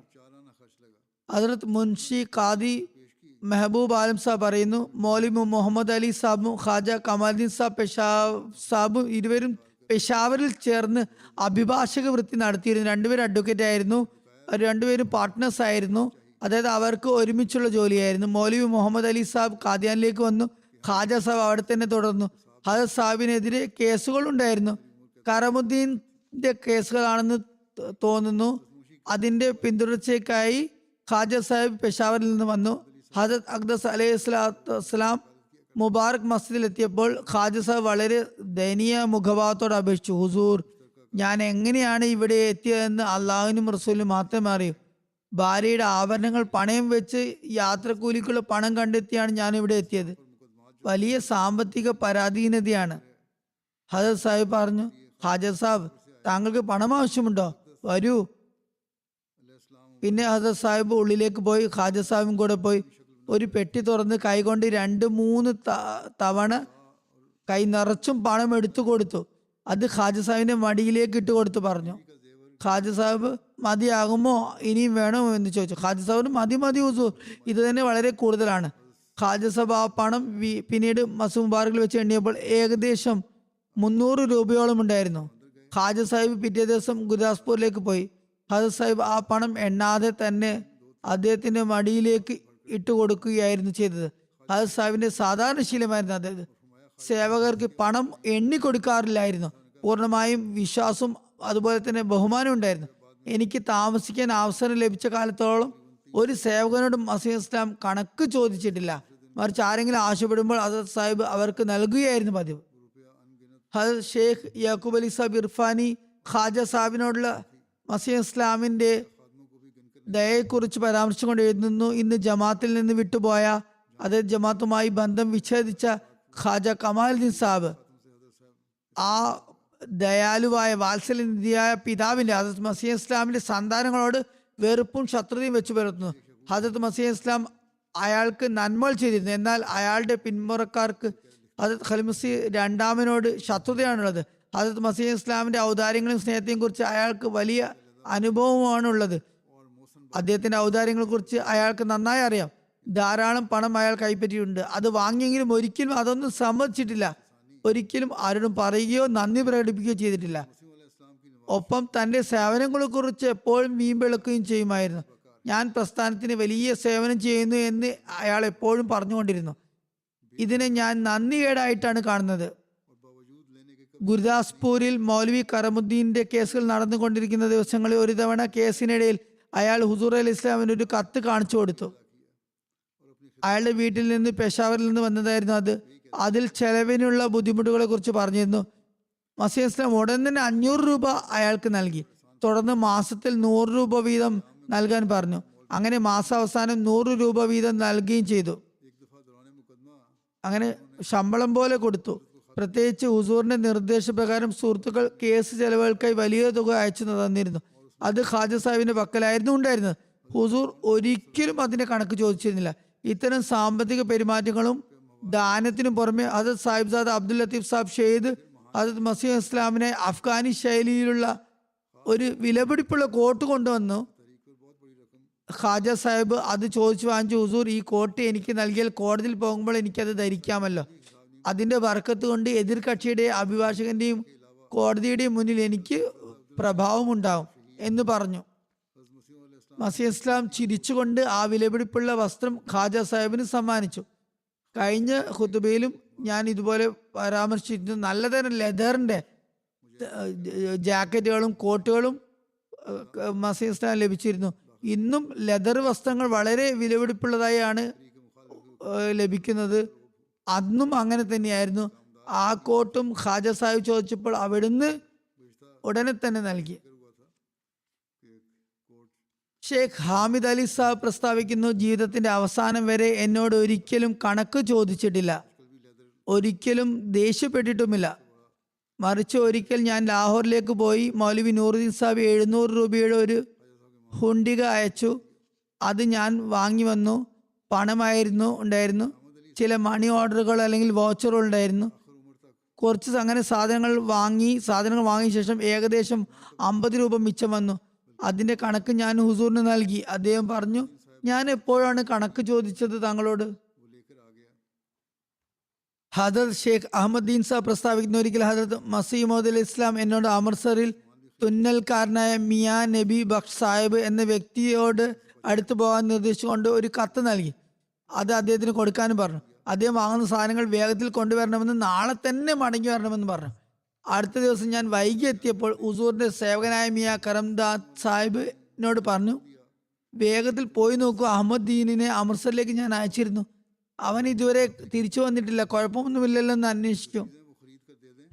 വഴി മധ്യേ മിയാ കരംദാദ് സാഹിബിനെ ഞാൻ കണ്ടു. അദ്ദേഹം പറഞ്ഞു, മസീഹ് ഇസ്ലാം താങ്കളെ കുറിച്ച് വലിയ ആശങ്കയിലാണ്. ഞാൻ അത് മസീഹ് ഇസ്ലാമിന്റെ സന്നിധിയിലെത്തിയപ്പോൾ മസീഹ് ഇസ്ലാം ചോദിച്ചു, താങ്കൾക്ക് എന്തെങ്കിലും പ്രയാസം നേരിട്ടോ? ഞാൻ പറഞ്ഞു, ഹുസൂർ, ഒരു പ്രയാസവും ഉണ്ടായില്ലല്ലോ. എന്റെ അവസ്ഥയെക്കുറിച്ച് അന്വേഷിച്ചതിലൂടെ എന്റെ മനസ്സ് സന്തോഷം കൊണ്ട് നിറഞ്ഞു. എന്നെ കുറിച്ച് അന്വേഷിച്ചല്ലോ എന്ന് സന്തോഷം ഉണ്ടായി. ഞാൻ ഒരു കണക്ക് പേപ്പറും മിച്ചം വന്ന കുറച്ച് പണവും തിരികെ നൽകാൻ ശ്രമിച്ചു. ഹുസൂർ അലി ഇസ്ലാം പറഞ്ഞു, ഈ പേപ്പർ എന്തിനുള്ളതാണ്? ഞാൻ വളരെ ഭവ്യതയോടെ പറഞ്ഞു, സാധനങ്ങളുടെ കണക്കാണ്, ബാക്കിയുള്ള പണവുമാണിത്. വലിയ സ്നേഹത്തോടെ അവിടുന്ന് പറഞ്ഞു, നമ്മൾ തമ്മിൽ എന്ത് കണക്ക്? ഈ പണം താങ്കളുടെ ആവശ്യങ്ങൾക്കായി ചെലവാക്കിക്കൊള്ളുക. അതിൽ എനിക്ക് വളരെ സന്തോഷമുണ്ടായി. ഹദരത്ത് ഷെയ്ഖ് യാക്കൂബ് അലി സാബ് ഇർഫാനി എഴുതുന്നു, ഹദരത്ത് ഹക്കീമുൽ ഉമ്മത്ത് മൗലാന നൂറുദ്ദീൻ സാബ് ഒരിക്കൽ ഹുസൂറിനോട് കുറച്ച് കടം വാങ്ങിയിരുന്നു. അദ്ദേഹം ആ പണം ഹുസൂറിന്റെ സന്നിധിയിൽ തിരികെ അയച്ചപ്പോൾ ഹുസൂർ അത് തീരെ ഇഷ്ടപ്പെട്ടില്ല. തിരികെ നൽകിക്കൊണ്ട് പറഞ്ഞു, നമ്മുടെ പണത്തെ താങ്കളുടെ പണത്തിൽ നിന്നും വേറിട്ടതാണെന്നാണോ കരുതിയിരിക്കുന്നത്?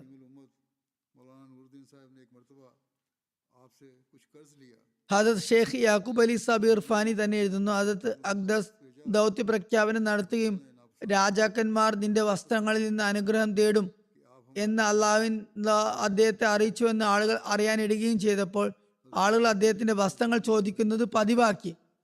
അവിടുന്ന് ഒരിക്കലും ആരോടും ഇല്ല എന്ന് പറഞ്ഞിട്ടില്ല. ചിലപ്പോൾ അവസ്ഥ എങ്ങനെയാകുമായിരുന്നു എന്നാൽ ധരിച്ചിരിക്കുന്ന വസ്ത്രങ്ങൾ മാത്രമേ ശരീരത്തിൽ അവശേഷിക്കുമായിരുന്നുള്ളൂ. എടുത്തത് മാത്രം ബാക്കിയുണ്ടാവും, ബാക്കിയെല്ലാം നൽകി കഴിഞ്ഞിട്ടുണ്ടാവും. ഹദരത്ത് ഷെയ്ഖ് യാക്കൂബ് അലി സാബ് ഇർഫാനി പറയുന്നു, മീർ അബ്ബാസ് അലി സാഹിബിന് ബറൈൻ അഹമ്മദിയുടെ വിൽപ്പനയിൽ നിന്ന് ലഭിച്ച തുക അത് തന്റെ പക്കലുണ്ടായിരുന്നു കൊണ്ട് ചെലവഴിക്കാൻ അവിടുന്ന് അനുവാദം നൽകി. ഇത് അദ്ദേഹത്തിന്റെ വിശാല മനസ്കതയുടെയും ഔദാര്യത്തിന്റെയും ഒരു സാധാരണ തെളിവാണ്. ഹദരത്ത് മുൻഷി സഫർ അഹമ്മദ് സാഹിബ് പറയുന്നു, മിർസ നിസാമുദ്ദീൻ സാഹിബ്, മിർസ ഇമാമുദ്ദീൻ സാഹിബും കടുത്ത എതിരാളികളായിരുന്നിട്ടും ഹദരത്ത് മസീഹ് ഇസ്ലാമിനെ വളരെയധികം എതിർത്തവരായിരുന്നു. ഇരുവരും ബന്ധുക്കളായിരുന്നെങ്കിലും അവർ എതിരാളികളായിരുന്നു. എന്നാൽ ആവശ്യഘട്ടത്തിൽ എപ്പോഴെങ്കിലും അവർ ചോദിച്ചാൽ ഹുസൂർ അത് നിറവേറ്റി കൊടുക്കുമായിരുന്നു. അങ്ങനെ ഒരിക്കൽ എന്റെ മുന്നിൽ വെച്ച് മിർസ നിസാമുദ്ദീൻ സാഹിബ് 50 രൂപയോ അതിൽ കുറവോ ഹുസൂറിൽ നിന്ന് ചോദിച്ചു. ഹുസൂർ ഉടൻ തന്നെ ഹാഫിസ് ഹാമിദ് അലിയുടെ കൈവശം അത് അയച്ചു കൊടുത്തു. ഹസരത് മിർസ ബഷീർ അഹമ്മദ് സാഹിബ് എഴുതുന്നു, ഡോക്ടർ മീർ മുഹമ്മദ് ഇസ്മായിൽ സാഹിബ് എന്നോട് പറഞ്ഞു, അബ്ദുൽ മുഹി സാഹിബ് അറബിയാണ് അദ്ദേഹം. ഒരു ദിവസം ഹദരത്ത് ഖലീഫ അവലിന്റെ കാലത്തെക്കുറിച്ച് പരാമർശിച്ചുകൊണ്ട് പറഞ്ഞു, മസീഹ് ഇസ്ലാമിന്റെ ഔദാര്യത്തെക്കുറിച്ച് എന്തു പറയാനാണ്? അതായത് മസീഹ് ഇസ്ലാമിന്റെ ഔദാര്യത്തെക്കുറിച്ച് ഒന്നും പറയാനില്ല. അദ്ദേഹം പറയുന്നു, അദ്ദേഹത്തിന്റെ കാലത്ത് എനിക്ക് ഒരിക്കലും ഒന്നിനും ഒരു പ്രയാസവും ഉണ്ടായിട്ടില്ല. എന്താവശ്യമുണ്ടെങ്കിലും മടി കൂടാതെ ഞാൻ ചോദിക്കുമായിരുന്നു. എന്റെ ആവശ്യത്തെക്കാൾ കൂടുതൽ ഹുസൂർ നൽകുമായിരുന്നു. അത് ചോദിക്കാതെ നൽകിക്കൊണ്ടിരുന്നു. ഹുസൂർ വഫാത്തായപ്പോൾ ഹദരത്ത് ഖലീഫ അവൽ വളരെ ഉദാരനാണെന്ന് പ്രശസ്തനായിരുന്നിട്ടും എന്റെ ആവശ്യങ്ങൾ നിറവേറ്റി തരാൻ അദ്ദേഹത്തിന് പൂർണ്ണമായും സാധിച്ചില്ല. അവസാന പ്രയാസം കാരണം ഞാൻ അദ്ദേഹത്തിന് എഴുതി, താങ്കൾ ഹദരത്ത് മസീഹ് ഇസ്ലാമിന്റെ ഖലീഫയെ, എന്നാൽ എന്റെ ആവശ്യങ്ങൾ നിറവേറ്റുന്നതിൽ താങ്കൾ അദ്ദേഹത്തിന്റെ ഖിലാഫത്ത് പിന്തുടർന്നില്ല, അദ്ദേഹത്തിന്റെ അനുയായി ആയില്ല. ഹുസൂർ അലി ഇസ്ലാം എന്നോട് ഇത്തരം പെരുമാറിയെന്ന് പറഞ്ഞിരുന്നു. അത് കേട്ടപ്പോൾ ഹദരത്ത് ഖലീഫ അവൽ എന്നെ സഹായിച്ചു. എന്നാൽ അദ്ദേഹം പറയുന്നു, അള്ളാഹുവാണ്, ഹദരത്ത് സാഹിബ് എവിടെ, ഇദ്ദേഹം എവിടെ? അദ്ദേഹത്തിന് മുന്നിൽ ഇദ്ദേഹം ഒന്നുമല്ല. ഒരിക്കൽ ഹദരത്ത് മസീഹ് ഇസ്ലാമിന്റെ വീട്ടിൽ നിന്ന് ഒരു പാവപ്പെട്ട സ്ത്രീ കുറച്ച് അരി മോഷ്ടിച്ചു. ആളുകൾ കണ്ടു, ബഹളം വെക്കാൻ തുടങ്ങി. ഹദരത്ത് മസീഹ് ഇസ്ലാം ആ സമയം തന്റെ മുറിയിൽ ജോലിയിൽ മുഴുകിയിരിക്കുകയായിരുന്നു. ബഹളം കേട്ട് പുറത്തിറങ്ങി വന്നപ്പോൾ കണ്ട കാഴ്ച ഇതായിരുന്നു. ഒരു പാവപ്പെട്ട മുഷ്ഞ്ഞ വസ്ത്രധാരിയായ സ്ത്രീ നിൽക്കുന്നു. അവളുടെ കയ്യിൽ കുറച്ച് അരിയുടെ ഒരു കെട്ടുണ്ട്. ഹദരത്ത് മസീഹ് ഇസ്ലാമിന് സംഭവം മനസ്സിലായി. ആ പാവപ്പെട്ട സ്ത്രീയുടെ അവസ്ഥ കണ്ടപ്പോൾ അദ്ദേഹത്തിന് മനസ്സറിഞ്ഞു. അവിടുന്ന് പറഞ്ഞു, ഇവൾ വിശന്നവളും ദരിദ്രയുമാണെന്ന് തോന്നുന്നു. അവൾക്ക് കുറച്ച് അരി കൂടി നൽകുക, ഇനിയും നൽകുക. അള്ളാഹുവിന്റെ സത്താരി ഗുണം, അള്ളാഹിന്റെ മറച്ചു വെക്കുന്ന ഗുണം സ്വീകരിക്കുക. അതായത് മിർസ ബഷീർ അഹമ്മദ് സാഹിബ് ഈ സംഭവം വിവരിച്ചുകൊണ്ട് എഴുതുന്നു, ഈ സംഭവത്തിൽ ധൃതപ്രഗതർ ഇങ്ങനെ പറയാം, ഇത് മോഷണത്തിനുള്ള പ്രോത്സാഹനമാണ്, അല്ലെങ്കിൽ ഒരു കള്ളിയെ അവിടുന്ന് ധൈര്യപ്പെടുത്തുകയാണ്. എന്നാൽ അറിവുള്ളവർ മനസ്സിലാക്കുന്നു, ആ അരി ഹദരത്ത് മസീഹ് ഇസ്ലാമിന്റെ സ്വന്തമായിരുന്നു. അത് എടുത്ത സ്ത്രീ വിശപ്പ് കൊണ്ട് മരിക്കാറായ ഒരു ദരിദ്ര സ്ത്രീയായിരുന്നു. അതിനാൽ ഇത് മോഷണത്തെ സഹായിക്കലല്ല, മറിച്ച് യഥാർത്ഥത്തിൽ അനാഥർക്കും പാവപ്പെട്ടവർക്കും വേണ്ടിയുള്ള സേവനമാണ്. ഹദീസുകളിൽ നിന്ന് തെളിയിക്കപ്പെട്ടിട്ടുള്ളത്, നബി കരീം സല്ലല്ലാഹു അലൈഹി വസല്ലം ഇത്തരം സാഹചര്യങ്ങളിൽ മോഷണം നടത്തുന്നവൻ വളരെ പാവപ്പെട്ടവനും തീവ്രമായ വിശപ്പുള്ളവനുമാണെങ്കിൽ ഭക്ഷ്യവസ്തുക്കൾ എന്തെങ്കിലും എടുത്താൽ അവനെ ഒരിക്കലും കള്ളനായി കണക്കാക്കിയിരുന്നില്ല, മറിച്ച് കണ്ണടക്കുകയായിരുന്നു ചെയ്തിരുന്നത്. ഇതാണ് മസീഹ് ഇസ്ലാം തന്റെ യജമാന പ്രഭുവിനെ പൂർണ്ണമായി പിന്തുടർന്ന മാതൃക.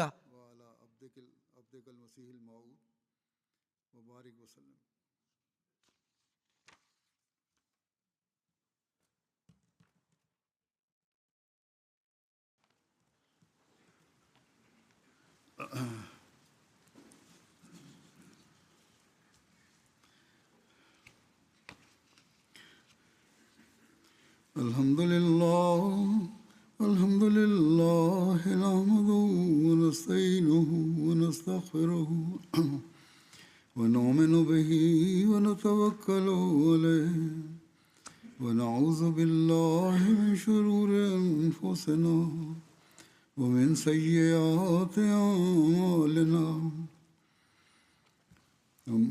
من يهده الله فلا مضل له ومن يضلل فلا هادي له ونشهد أن لا إله إلا الله ونشهد أن محمدا عبده ورسوله عباد الله رحمكم الله إن الله يأمر بالعدل والإحسان وإيتاء ذي القربى وينهى عن الفحشاء والمنكر والبغي يعظكم لعلكم تذكرون اذكروا الله يذكركم وادعوه يستجب لكم ولذكر الله أكبر.